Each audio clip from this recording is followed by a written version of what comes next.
279장 찬송하십시다. 279장.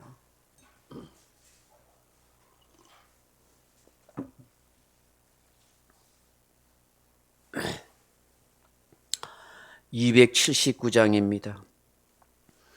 인내하신 구세 주여 내가 비오니 죄인호라 하실 때에 날 부르소서.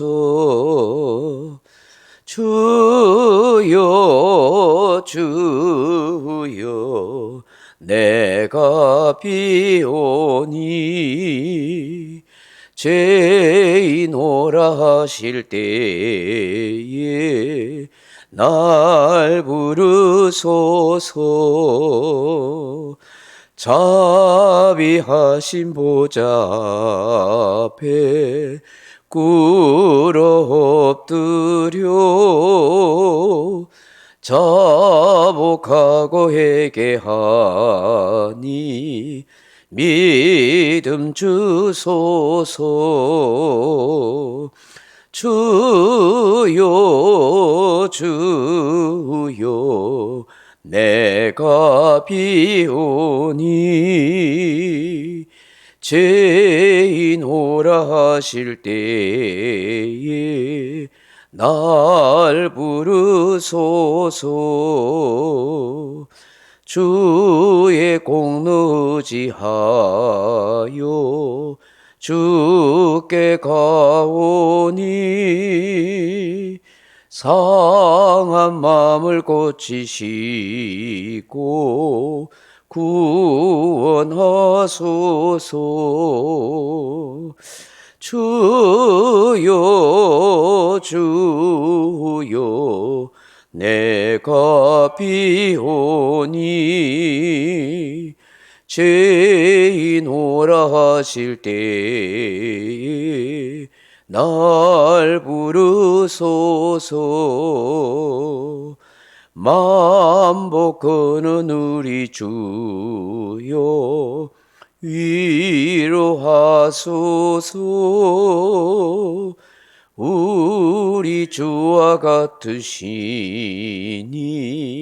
어디 있을까. 주여 주여 내가 비오니 죄인호라 하실 때에 날 부르소서. 아멘. 하나님 말씀 사도행전 7장 42절 43절 말씀 같이 읽겠습니다. 42절입니다. 하나님이 외면하사 그들을 그 하늘의 군대 섬기는 일에 버려두셨으니 이는 선지자의 책에 기록된 바 이스라엘의 집이여 너희가 광야에서 40년과 희생과 제물을 내게 드린 일이 있었느냐.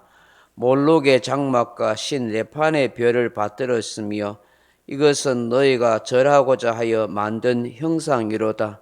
내가 너희를 바벨론 밖으로 옮기리라 함과 같으니라. 아멘. 사랑하는 성도 여러분, 사랑의 반대말이 무엇인지 아십니까?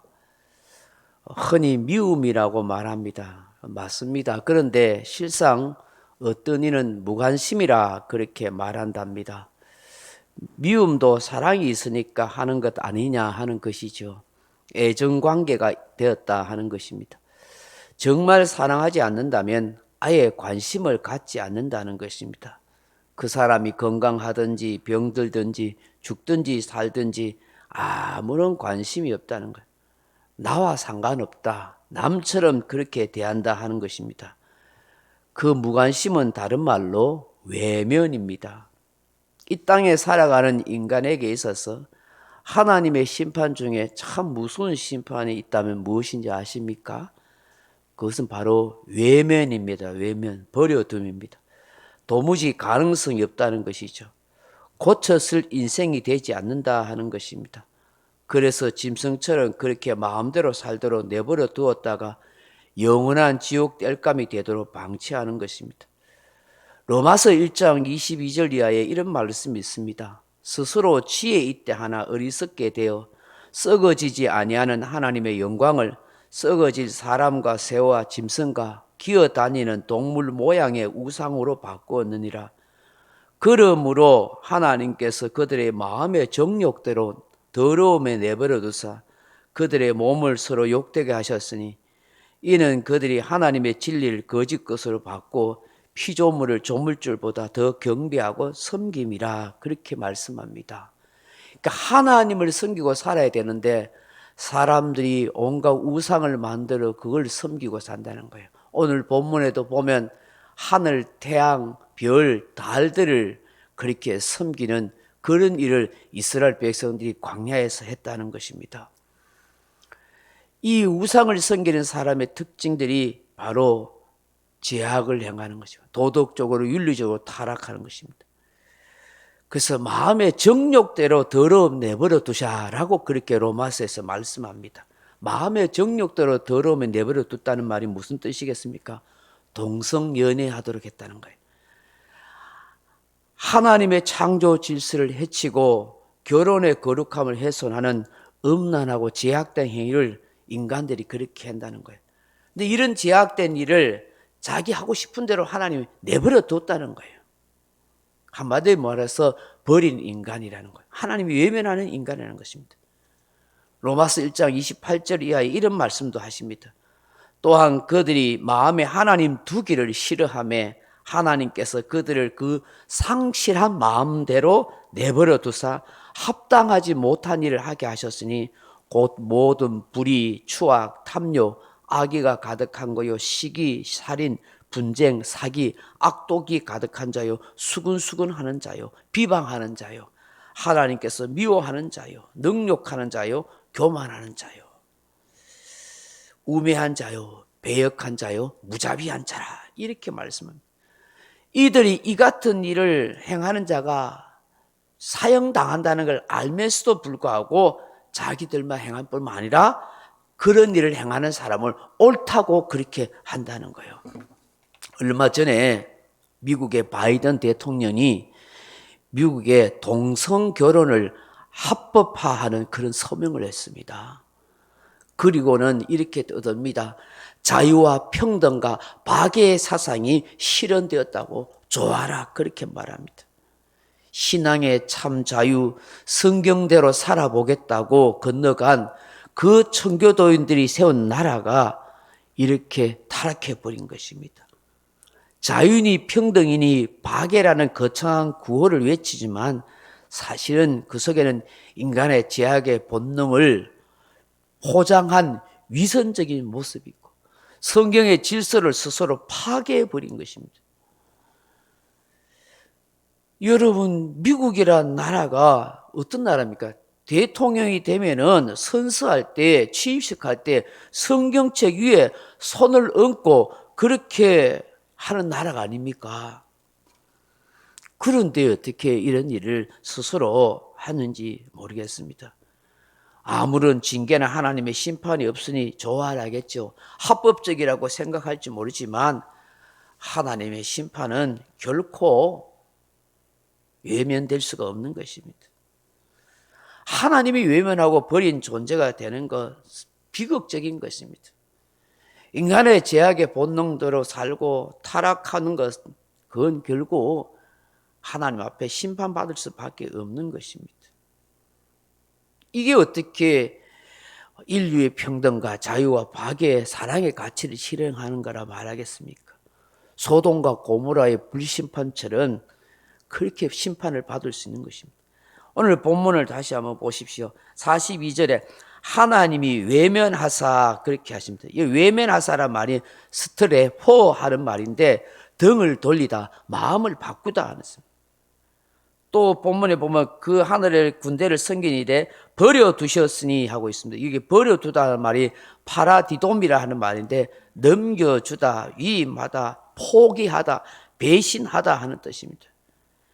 그러니까 하나님 성경인 것을 이들이 배신하고 온갖 우상과 하늘의 별과 태양 뭐 이런 걸 섬기니까 하나님께서 그들에게 마음을 돌려버린 거예요. 등을 돌려버린 거예요. 그들이 배신하는 걸 보고 하나님이 완전히 포기해 버렸다는 것입니다. 왜 이렇게 말씀합니까? 광야 40년간 하나님께 희생 제물이나 제사를 제대로 드린 적도 없으면서 오히려 마음이 강팍하고 완악해서 우상과 온갖 신을 섬기고 하나님이 만든 피조물을 하나님보다 더 섬기더래요. 결국은 이들을 하나님이 심판해서 나중에 나라가 망해서 바벨론의 포로로 잡혀가는 그런 일을 당하게 하신 거예요. 여러분, 하나님은 사랑하는 자를 잘못하면 징계하십니다. 고난의 아픔을 주십니다. 상처받는 채찍질을 드십니다. 그래서 깨닫게 하시고 고치게 하시며 새롭게 하시는 것입니다. 성도가 죄를 짓고 사는데 아무런 징계나 고난이 없다고 한다면 그건 한번 생각해 볼 문제입니다. 하나님께서 회개하기를 오래 참고 기다리고 계시든지 아니면 큰 심판의 폭풍우가 몰려올 때가 되었든지 그것도 아니면 외면하고 버린 자식이 될 수 있는 것입니다. 그러므로 적극적인 징계가 없거나 고난이 없는 것이 더 슬프니요 깊이 회개할 일인 것입니다. 성경의 히브리서 12장 5절에 이렇게 말씀합니다. 내 아들아 주의 징계하심을 경히 여기지 말며 그에게 꾸지람을 받을 때 낙심하지 말라. 주께서 사랑하시는 자를 징계하시고 그가 받아들이시는 아들마다 채찍질 하심이라 하였으니 너희가 참으면 징계를 받음이라. 하나님이 아들과 같이 너희를 대우하시나니 어찌 아버지가 징계하지 않는 아들이 있으리요라고 했습니다. 징계는 다 받는 것이거늘 너희에게 없으면 사생자요 친아들이 아니니라 하셨습니다. 사랑하는 성도 여러분, 이 새벽에 주시는 말씀을 생각하면서 우리가 죄를 짓거나 잘못을 행할 때 적극적으로 회개하고 또 징계나 고난이 오면 하나님 앞에 회개함으로 새롭게 고쳐가려는 그런 마음이 되게 해달라고 기도하십시다. 힘들어도 매일매일 경건히 말씀대로 살아가고 더 하나님을 신뢰하고 예수 그리스도를 믿는 굳건한 신앙 위에 신실하게 살아갈 수 있는 우리 모두가 되기를 주님의 이름으로 축원합니다. 각자 기도하시다가 돌아가시기 바랍니다.